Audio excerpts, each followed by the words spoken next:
Apat na ang siguradong happy-happy at mga naunang nanalo. Yan sina Big Mouth, Jao Mapa, Ali Katibi, at Mitoy Yonting. Relax na relax sila naghihintay sa makakasama sa listahan na yan. Pero, meron pa tayong 5 susubok at walang pagod na lumalaban na maaaring isa sa kanila ang pwede magsabi na thank God it's Friday at makakasama sa laban ng mga last men standing. Tawagin na natin ang mga maglalaban-laban: Priscilla Mireles, Queenie Raymond, Jai Ho, Nash Aguas, and Jake Cuenca.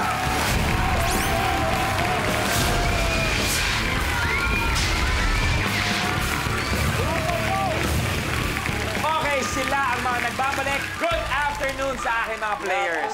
Good afternoon. Priscilla, welcome back. Priscilla, parang naging inspirasyon yung tawag ni Kuya John sa'yo kahapon na umabot ka sa head-to-head. Siguro kailangan na isang tawag niya. Wow.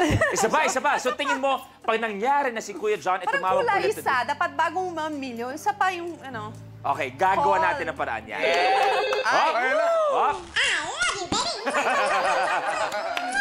Okay, si Queenie naman. Queenie, kasi nung una, level 1 natanggal, tapos level 2 ilang beses, tapos nag-level 3. So ngayon, ano ang aabangan natin kay Queenie? Level 4 naman siguro. Level 4. Bahala na yung 1,000,000, basta level 4 marating mo. Level 4 naman. Okay, si Nash kasi medyo siguro, si Nash medyo mali siguro pagkaka-explain sa kanya ng game natin. Ang title talaga ng show is Minute to Win It, Last Man Standing. Pero ang ginawa niya is Minute to Win It, First Man Sitting. Yun ang ginawa ni Nash. Ang ganda ng mensahe mo kahapon. Yung mensahe mo, inuna mo yung angas bago yung galing. Daig pa ako sa angas eh. Daig pa ako sa Para angas matalo mo to sa angas, ang taas mo, kid. Ayun, anong mensahe mo ulit sa mga kalaban mo? Hindi, warm up lang yun.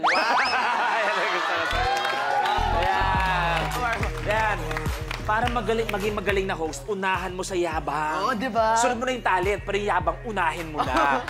Jai Ho, sa kalagayan natin ngayon is last chance na. So, Jai Ho, pwede bang i-report mo sa mga tao, mga nanonood ngayon, mga nakikinig ngayon, kung ano ang senaryo na mangyayari ngayon sa Last Man Standing? Hello, mga kapamilya! Ako po si Jai para sa Minute to Win It. At eto nga po, pang 5 araw na nga po ng Minute to Win It. At talaga nga naman, di pa rin ako nakakapasok sa Last Man Standing. Pak na pak talaga, ganun na ganun. Hindi ko ma-carry ang mga challenges, pero bonggals naman dahil ang hot ni Jake, ang gwapo ni Nash, ang ganda nilang dalawa, ang ganda ko ni Red. Okay!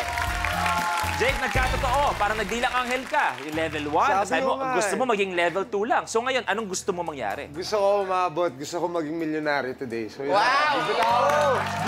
Gugustuhin ko. Gagawan ko ng paraan. Gagawa ko ng Okay. paraan.